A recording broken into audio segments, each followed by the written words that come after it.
Okay, so I am opening a wish jar that I made over a year ago in November 2024.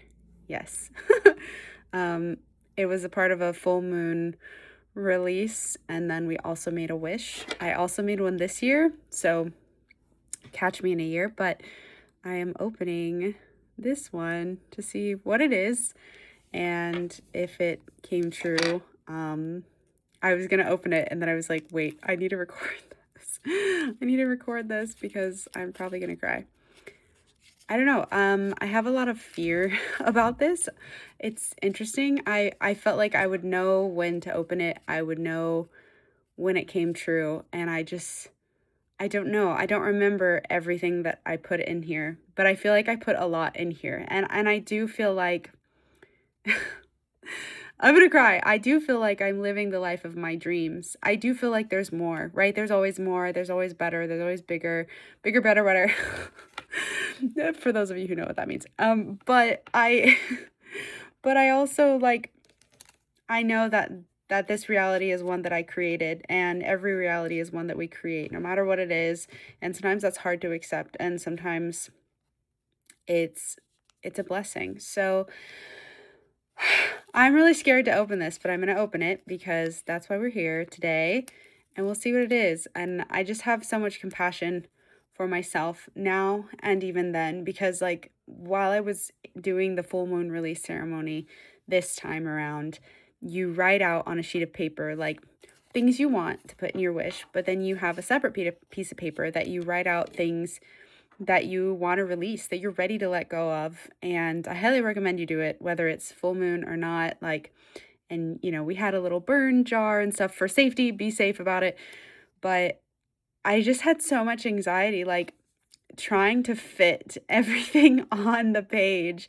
And like our teacher was very, very kind and like said, like, you can write like, and many more things, like you could write a general statement.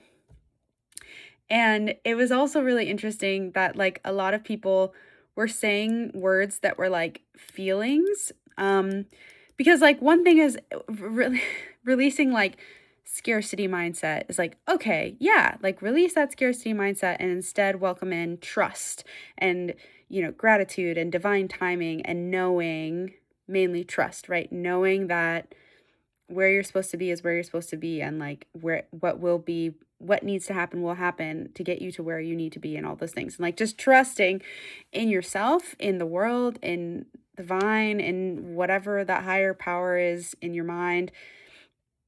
But I had so much anxiety trying to fit every single thing that I wanted to release on that page, and the fear was so interesting of like, if I forget something, like it won't be released or whatever, right? But it was interesting to me the amount of times people said, like, I release fear, I release anger. And yes, right? Like, yes, release the fear that is in your body, release the anger that is in your body that you're holding on to, that you're not letting go, the grudges, the hatred, the self-hatred, or the hatred for others, or like the all the times, somebody did you wrong and you're holding it in so deep that every time any little thing happens, it's like it's like a death from a thousand cuts, right? It's like a thousand paper cuts. And every time you've been silent and you've had a thousand paper cuts. And so then somebody else walks around, or this same person who's given you these thousand paper cuts come up to you and they're like, here's a paper cut.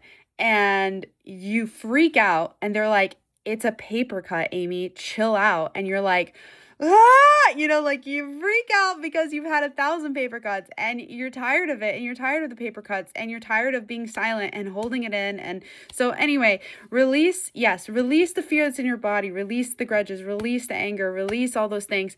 But don't be afraid of fear. Don't be afraid of crying, of grief, of loneliness, of anger. Like, you can be afraid of it, of course. Like, it's gonna happen. That's natural. I'm not saying like don't feel. What I'm trying to say is don't tell yourself don't feel, right? Or like you're not allowed to feel these things, or feeling these things is bad. Like, that's something I work with my therapist on so much, is like all feelings are there for a reason, and it is important to feel them, and you are alive, and it's okay to feel sad. It's okay to feel mad. And those are the two big ones for me, is that like I grew up being told like not like my mom was very like, sorry mom if you're watching, like my mom was very great about like it's okay to cry, but there were also moments where it was like, oh, you're hurt, like do we need to cut it off?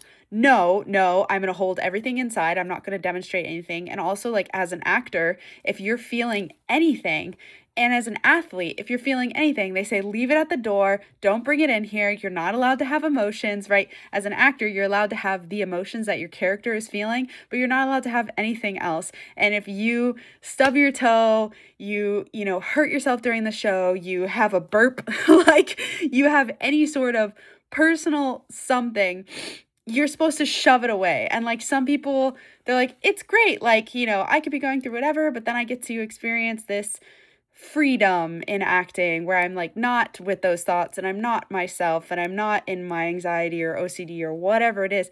And I'm like, cool, that's great. However, for me, it's like I shove it all down, and I basically taught myself to shove it all down. Like especially as a stage manager. I started as a professional stage manager, and in my training with a person I will not name, I was told, like, you are a piece of furniture. You are a fly on the wall. You are to be silent and never speak unless you are asked a question, and you better have an answer. And so it took me a lot of time before I ever like opened my mouth in a rehearsal hall. Now I won't stop, right? And they're like, please shut up. No, no, no, no. But my ideas are welcomed. But, but there have been so many times where like in a show, if something happens, like, something's happening with your microphone, your costume, whatever, you just have to shove it down and pretend it's not happening and do whatever your character is supposed to be doing and feel whatever they're supposed to be feeling, or express those things, right? And so it can be challenging, and I've started to work on this more intentionally about like actually feeling what I'm feeling, hearing my body, hearing my, like, especially like something simple as like, I need to go to the bathroom, right? Like, I need to go to the bathroom, go to the bathroom. Don't go piss girl. Like, don't hold it and be like, well, it's okay, I can wait. Da, da, da, da. No, your body is communicating with you and you need to listen. Like, I am thirsty. I am hungry. Like those simple things that we maybe shut down because like, oh, well, I'm in rehearsal or I'm at work or whatever. Like starting to listen to those things, even if you can't satisfy it fully, like, okay, I can't sit down and have a full meal, but I could have a protein bar. I can have boiled eggs. I can have some apple slices. I can drink some water. I can go to the restroom, or I can like these things, it's like, you're like, wait, Amy, these are so simple. This is just like basic human life. Yes, exactly. Anyway, so that was an interesting part of like the release ceremony, and I promise I will open this. You're like, are you kidding me? I'm just scared. I'm genuinely scared of like what's inside, and like, what if it hasn't come true? And like, does that mean like I'm broken? And that's not true, right? Like none of us are broken. And if it hasn't come true, then like it's not meant to happen yet, right? In divine time. Or like maybe it's not meant to happen. Like it depends on what it is. And I might open it and be like, oh, I don't even want those things anymore. Like I got to experience those things in different ways, and I'm very excited. But I think it's really interesting how scared I am of opening this piece of paper that I'm willing to do this entire TED Talk before opening it. But guys, guess what? I'm gonna open it. I don't know if I'm gonna read everything out loud because I have no idea how personal this is, but I will give you my genuine reaction. So here we go. Ugh. People are like calling me right now. I'm being called. Here we go. I'm being called. Okay. Look how tiny this piece of paper is. As a writer, this infuriates me. I'm like, this is the amount of space you give me, but this is the space that I'm supposed to have. It's fine. I'm not trying to yell at my teacher right now. She's like, whoa, I need you to calm down. But like as a writer, you know how I write, and this is like, oh my God, but like, can you see how tiny the font is. By font, I mean how small I wrote to try to shove everything. And I remember doing that, like, especially on my burn page during this recent ceremony. I was just like, I was like, I need more. And then I like wrote on the back. I was like, wait, I could write on the back. And I wrote on the back. So I did not write on the back for this one, but I know that on my other one I did, because I was just like, and this and this and this and this. So it's great that I'm eager to release, but here we go. Okay. Oh, and I wrote the date. Oh, wait. Okay, so this is older than I thought. I thought I had done it in November because I remembered going to an event that was my teacher's birthday party, and she's a Scorpio, so it was in November. It doesn't have, anyway. It says August 3rd, 2024, and she did say, like, write today's date on the paper so that you know. Wow. Okay, sorry, I'm like carefully reading things. Okay, August 3rd, 2024. Wait, can you see that? Okay. I'm gonna cry. Okay, the first thing says, loved and loving. That has come true. That is always true. Beautiful. Love it. Loved and loving. Next is... oh man, guys. It is I can't even read because like I'm crying. Okay. Focus. See, I'm like, shove it down.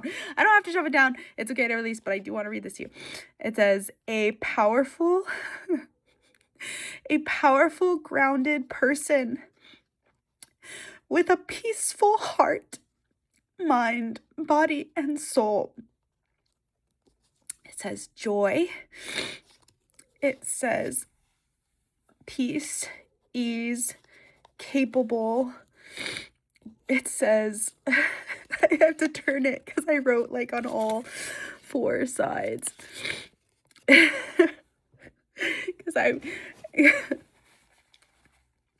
I think I wrote 1 wish, and then I realized I could have more than 1 wish, and I was like, oh, I could write more than 1 thing. Like, it's so funny with these things. Like, I remember this at the ceremony, like we did last week, is feeling like there's a right and a wrong way to do it, and feeling like, oh no, I did it wrong, when like the gift is that you're doing it at all. And the fact that you're taking time to invest in yourself and like your desires and your health, like in this way, your spirituality, like, is so beautiful. And it's like, there are no right answers, there are no wrong answers. Like, whatever you do is what's right for you. And I gotta finish reading it. Okay. Loved and loving. A powerful, grounded person with a peaceful heart, mind, body, and soul. Joy, peace, ease, capable. Fun, travel, happy, self-love, and care. I was so scared, you guys. I was so scared that I was gonna open this and be disappointed and feel like it didn't come true. But this is who I am now. I am loved and loving. I am a powerful person with a peaceful heart, mind, body, and soul. I have joy. I have peace and fun and ease. I am capable, and I now believe it. I've always been capable, but I now believe that, and I can say that, and that was not always a thing I could say. Yeah, you know that I have a Pisces moon because I got Kleenex everywhere in this house. I've got them on my desk, I've got them on my nightstand, I've got them downstairs, upstairs. So I'm just whipping Kleenex out of you know. What does Taylor Swift say? I cry a lot, but I am so productive. It's an art. Oh Lord. Oh Lord. And I have had so much fun in the last, since August 3rd. I was at that point in my life, I was working a job that I was not peaceful at.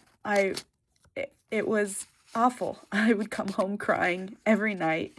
I was doing my best. They were doing their best, but it was a nightmare. And I was so scared to leave my job because I didn't think I would have a future in my industry, and I didn't know what to do. But the last straw for me, there were several things, and one day I'll write you all about them. You better believe. But the last straw was that I got cast in a show, and I was like, I'm gonna go do the show, and they were like, no. And the request was reasonable, like from their perspective. Like, I get it, because their expectations shifted and changed, and whatever, now was not the time. Okay. Here I am releasing. But I realized that performing is what I was brought on this earth to do. That is what I believe in my soul and my heart. And if you're going to tell me I can't do that, then I'm leaving. And so I did. And ever since I left, I have been overbooked and blessed with performing roles. I have an agent now.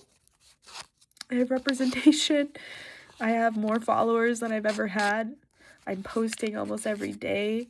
I have a Substack now. I'm writing a play about my grandmother that I was awarded my second individual artist grant for. I'm working full time for 2 organizations as a performer.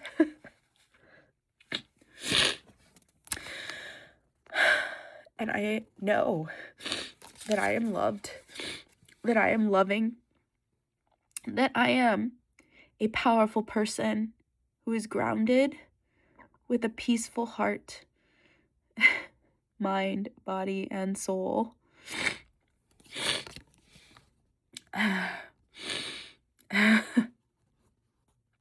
So, thank you for coming on this journey with me and witnessing a wish come true. Thank you, Rhonda, for doing these classes and doing your work that you were brought here to do. Thank you to the Eagle's Nest for having her there and having lots of other things we can do for each other and ourselves.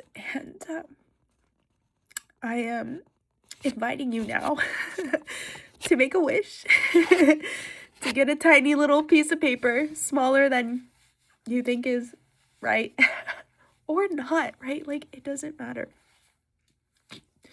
To write it down, to put the date, make your wish, fold it up, write a letter to yourself, put it in an envelope, date it, and give it to yourself for Christmas next year. Find it, and if you forget about it, it's okay. You will find it when you're supposed to. I remember before COVID, I was at grad school, and we were going to do a production of Merrily We Roll Along, and I've written about this before. And our dramaturg, I don't know if you're familiar with the show, but essentially it travels through time and follows 3 friends and their journey through life and things and their relationship together all the meanwhile. So our dramaturg had this fun idea of, at the first rehearsal, writing a letter to yourself that no one would read but you. And we took the time to write a letter to ourselves, put them in an envelope, and she said, I'll give them to you for opening or for closing, one of the 2 she was planning to do. Well, this was 2020, and we were doing rehearsals, we went into tech, and the day before we opened, something like that, the world shut down. And we all had to go be alone for a while. And we experienced COVID and the pandemic, quarantine, all those things. We all went our separate ways. Most of us were graduating that year. We still were able to graduate. We were not able to walk. And by the time May came, even though we were still in shutdown, some of the roads had opened up, because I don't know if you remember, but there were roads closed down and you were not allowed to travel between states, which is crazy. So the roads had opened up, and it was May, and that was usually the end of the school year. So me and my roommate decided to come home. Anyway, I don't remember when she reached out or how, but she got our addresses or typed them up, or I don't remember. She got us our letters, okay? And I just remember writing, maybe she didn't give us our letters, but I remember what I wrote. Not sure, okay, but I remember what I wrote. And I remember whether it was when I was opening it, because God, now I don't even know what I'm saying anymore, but I remember the note. I wrote something like, "Are you ready to call yourself an actor now? Are you gonna let yourself call yourself an actor now?" Because I still wasn't sure. I wasn't identifying as an actor because in college, because I didn't start till college acting and my acting training, right? My parents will tell you I've been performing since I was a babe, a babe, because I'm a Leo. I used to do shows going down the stairs, and anyway, who cares? People care, but I wasn't ready to call myself an actor. But when I got that letter, I had been professionally acting at SeaWorld and then Six Flags for like a year or so. I don't remember. I just, at this point, right, like thinking back to that now, it's like, wow, like there was a time when I wasn't confident enough to say like, I'm an actor. And now I'm like, of course I'm an actor. Like, yeah, I'm an actor. Like, and then each year it's like, okay, having the confidence to be like, I'm a singer, I'm a dancer, like being able to say that. Because there's so many people who be like, oh, I'm an actor, but I'm not really a da-da-da. I'm a this, but I'm not really a da-da-da. And I'm like, okay, but you're singing and dancing in shows and getting paid to do that every day. So are you a singer or... Now, I still have the distinguish of like a singer versus a sanger, but we'll get there. Anyway, what a time to be alive. Thank you. May your wishes come true today and always. May you finally realize who you are, and may you become all that you can be and all that you think you can be and beyond. Whew. Thank you.